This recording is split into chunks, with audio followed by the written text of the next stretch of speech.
कैसे हो दोस्तों। मैं राजपाल आप सभी का आपके अपने YouTube चैनल चारण क्लासेस YouTube चैनल पर स्वागत करता हूं।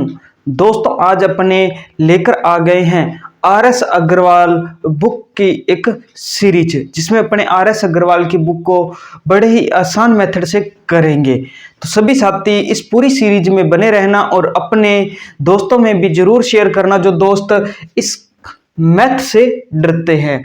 आपको इस सीरीज के अंदर मैं मैथ से डर खत्म कर दूंगा, क्योंकि दोस्तों ज्यादातर साथी क्या करते हैं, RS अग्रवाल बुक को खरीद तो लेते हैं लेकिन कंप्लीट नहीं कर पाते, थोड़े दिन करते हैं और फिर छोड़ देते हैं। तो अब से ऐसी गलती नहीं करनी है, मेरे साथ साथ बुक को सॉल्व जरूर करना है। और दोस्तों आप अपने इस भाई की सपोर्ट जरूर करें। आज का अपना टॉपिक है, दूसरा टॉपिक है लैसे मैसे यानी कि SCF LCM। आज के अपने क्लास में ये टॉपिक करेंगे। अपना सीरीज का पहला टॉपिक है और बुक का दूसरा टॉपिक है। तो दोस्तों सबसे पहले अपने समझते हैं लैसे मैसे SCF LCM।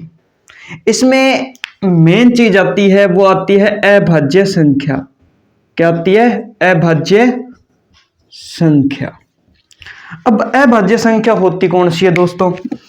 अभाज्य संख्याएं वे संख्याएं होती है जो या तो क्या खुद से या एक से विभक्त हो। विभक्त होने का मतलब क्या है? विभाजित हो यानी कि कटे। ठीक है ना। जो संख्याएं या तो खुद से कटे या फिर एक से कटे, उसके अलावा किसी भी नंबर से ना कटे, उसे अपने कहते हैं अभाज्य संख्या। ठीक है। इसके अलावा इस टॉपिक में जो मेन चीज है वो है गुणनखंड। क्या है? गुणनखंड। अब दोस्तों गुणनखंड क्या होता है? गुणनखंड का मतलब ये होता है कि कोई भी अपने पास दो नंबर है A और B। नंबर क्या है? A और B। अब क्या है, A ना B से पूरा कट रहा है। ठीक है। A क्या है? B से पूरा का पूरा विभाजित हो रहा है। जैसे कि एग्जांपल बता दूं, जैसे अपने पास 10 है। ठीक है।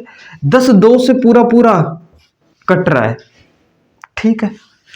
तो 10 का गुणनखंड क्या हो जाएगा? 2 से काटेंगे 5। 2 भी अभाज्य संख्या, 5 भी अभाज्य संख्या। तो अपने 10 को क्या लिख सकते हैं? 5 गुणा 10। यही तो है गुणनखंड। यही तो क्या है दोस्तों? गुणनखंड। उसके बाद अपना टॉपिक आता है महत्तम समापवर्तक। क्या टॉपिक आता है? महत्तम समापवर्तक।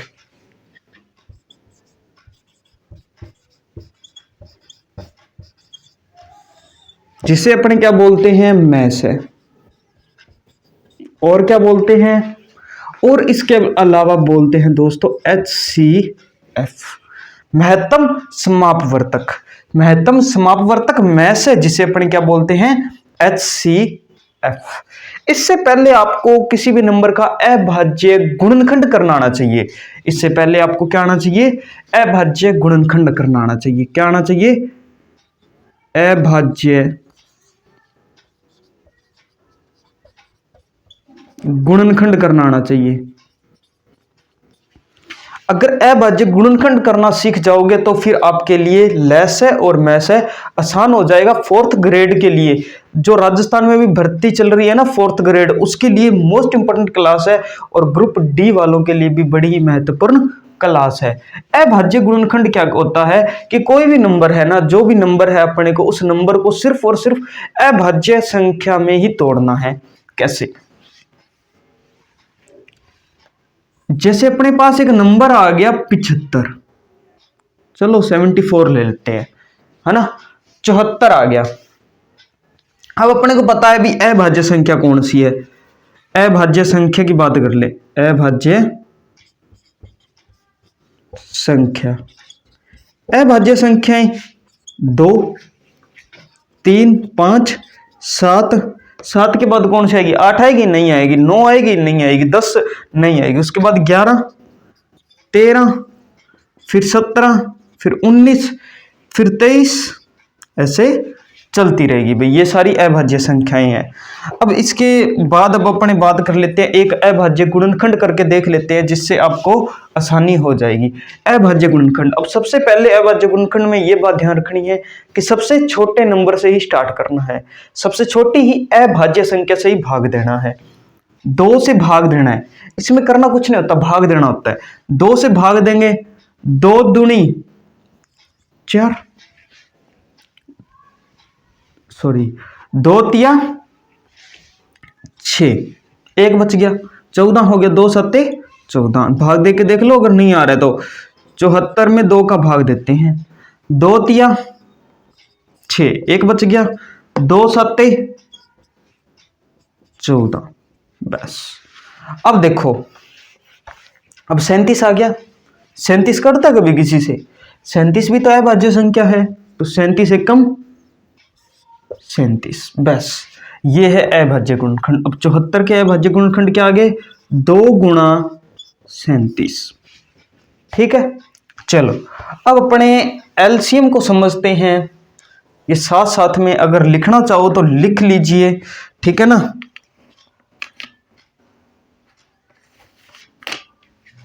अब देखो मैस होता क्या है दोस्तों, मैस कम से कम एलसीएम और मैस में कम से कम 2 संख्या होनी चाहिए। तो अपने लिखेंगे 2 संख्या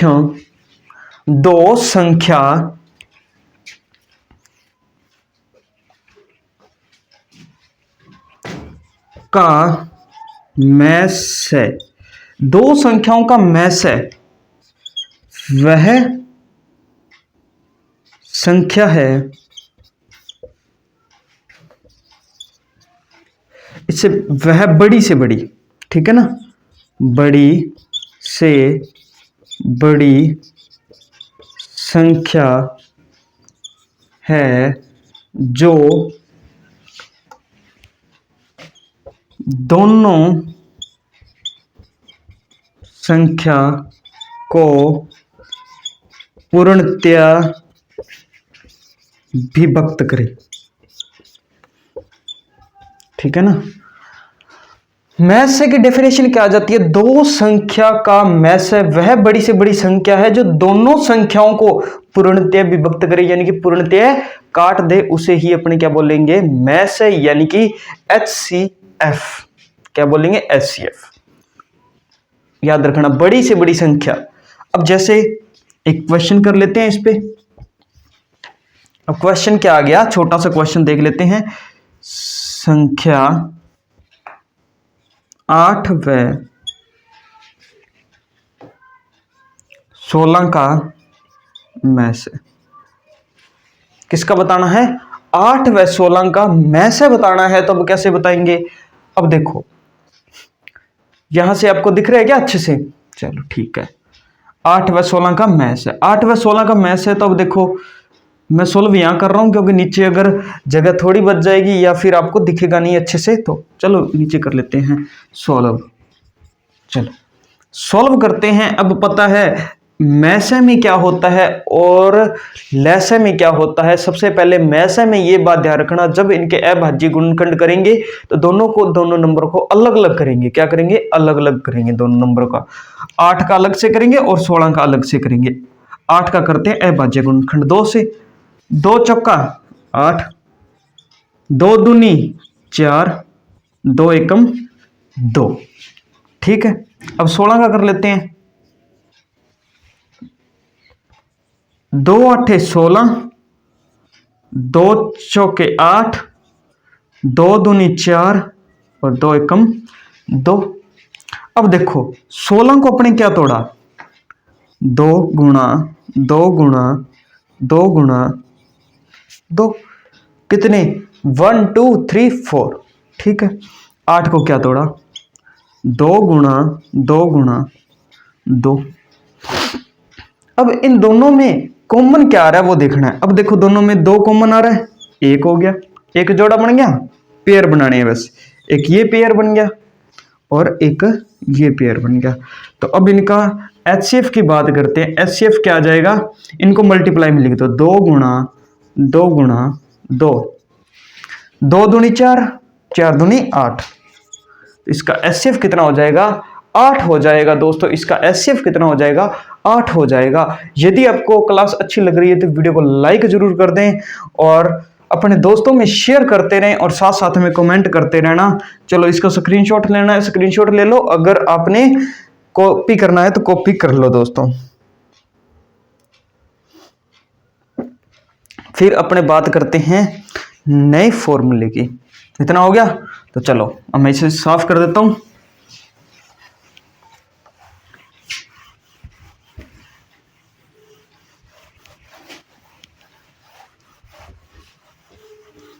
चलो भाई, अब अपना जो नेक्स्ट टॉपिक है वो है लघुत्तम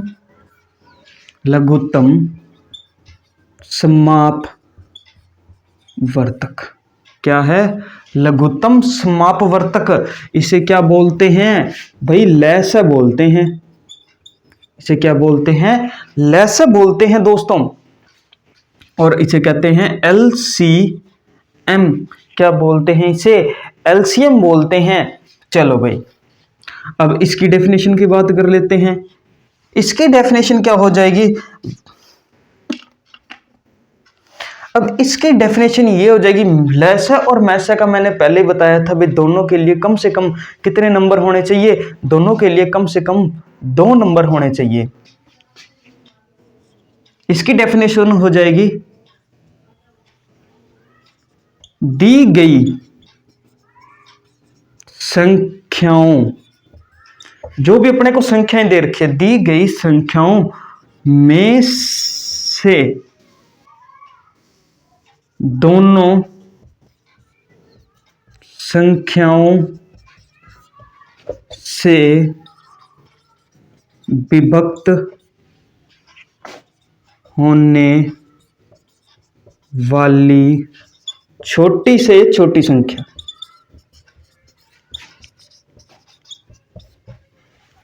दी गई संख्याओं में से दोनों संख्याओं से विभक्त होने वाली छोटी से छोटी संख्या को ही क्या बोलते हैं? एलसीएम बोलते हैं। एलसीएम देखो, एक बात ध्यान रखना, एचसीएफ में होती कौन सी संख्याएं हैं? बड़ी, लेकिन आंसर हमेशा छोटा आता है। एलसीएम में क्या होता है?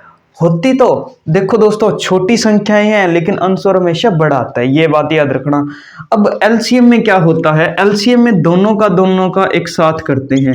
एलसीएम निकालना है, अभी किसका निकाल के आए थे? 8 और 16 का। इनका एचसीएफ निकाल के आए थे 8 और 16 का। अब वही अपने यहाँ एलसीएम करते हैं। एलसीएम में क्या करना होता है? दोनों संख्याओं को एक साथ उठाते हैं, 8 और 16। भाई 8 और 16 को एक साथ ले लिया, 2 से विभाजित कर दो, 2 चौके 8, 2 आठे 16, फिर 2 से, क्योंकि दोनों नंबर कट रहे हैं, दोनों में से एक भी कटे तो भी अपने उसी नंबर से डिवाइड करना है। 2 चौका 2 दूनी 4 और 2 चौका 8, 2 एक कम 2, 2 दूनी 4, 2 एक कम 2। अब इनका एलसीएम आ जाएगा, इनका मल्टीप्लाई कर दो भाई टोटल का, 2 मल्टीप्लाई 2 मल्टीप्लाई 2 मल्टीप्लाई 2, 2 दूनी 4, 4 दूनी 8, 8 दूनी 16। तो इनका एलसीएम कितना आ गया भाई? एलसीएम आ गया 16 में। एलसीएम कितना आ गया? 16 आ गया भाई। अब अपने आगे देखते हैं, आपको एक रूल और बता देता हूं, ये जल्दी से इसका स्क्रीनशॉट ले लें या फिर कॉपी करना चाहते हैं तो कॉपी कर लीजिए।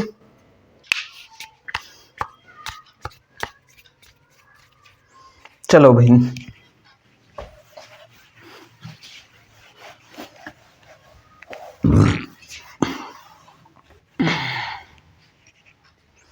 अब आपको इनका एक फॉर्मूला बता देता हूं। अगर आपको इनमें से कोई 3 चीजें मिल जाए, 2 संख्याएं दी हो, एलसीएम दे दे या एचसीएफ दे दे, या फिर दोनों एलसीएम एचसीएफ दिए हो, एक कोई नंबर दिया हो और कोई तीसरा जो बच गया वो बताना हो, तो उसमें क्या करते हैं? तो उसमें एक फॉर्मूला आता है, फॉर्मूला, ठीक है ना,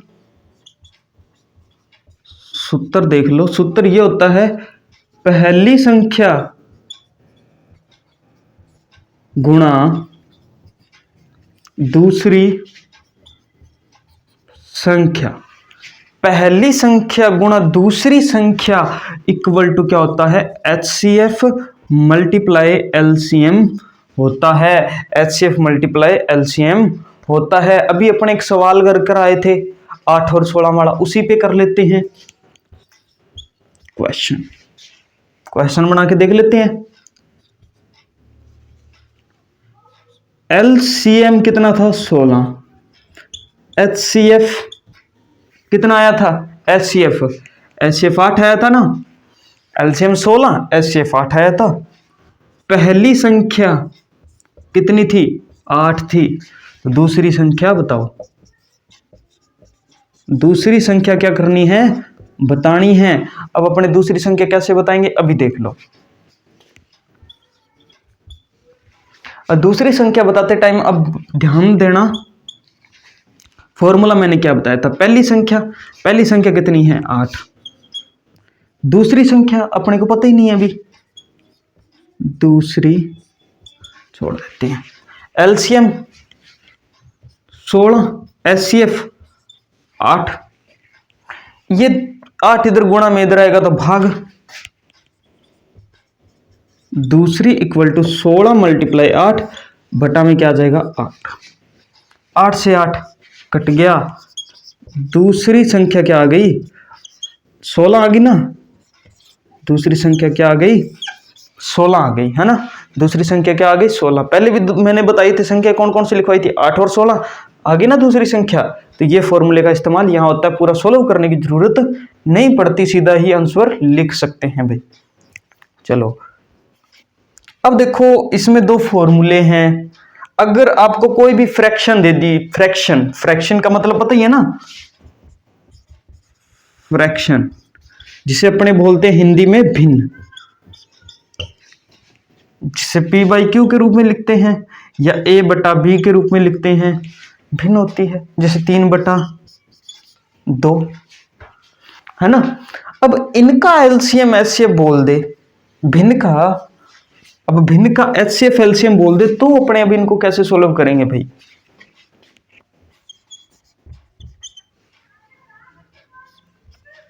भिन्न का मैस है, ठीक है। एक तो भिन्न का मैस है और दूसरा भिन्न का लेस है। आज तक आपने सीधी संख्याओं का तो निकाला होगा है ना, जैसे अभी अपने करके आए थे लेस है मैस है, वैसा तो निकाला होगा, लेकिन कभी भिन्न का निकाला है, भिन्न का लेस है, भिन्न का मैस है, नहीं निकाला ना। तो आज आपका भाई, आज आपको ये ट्रिक सिखाएगा। तो इसमें आपने क्या करना है, देखो भिन्न हमेशा क्या होती है, पहले ये देख लो।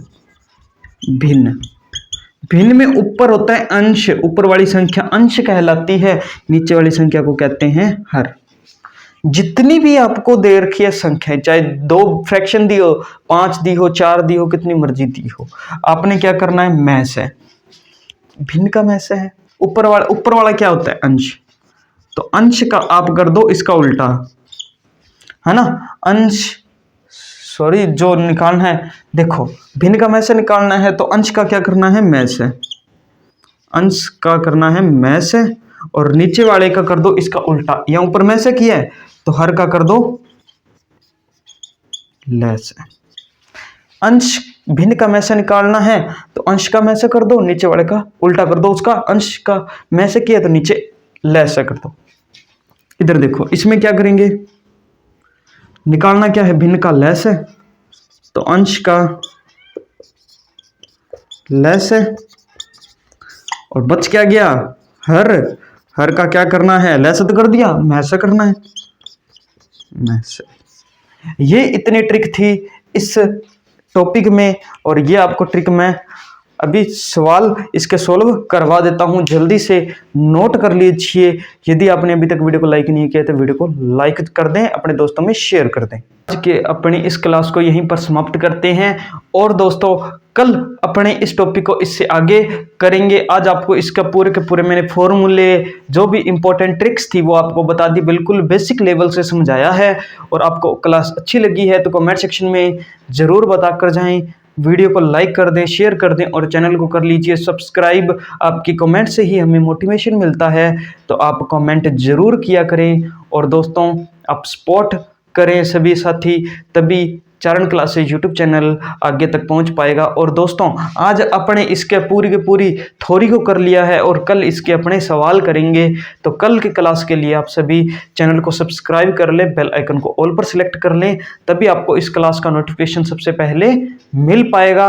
मिलते हैं कल नई क्लास के साथ। जय हिंद साथियों।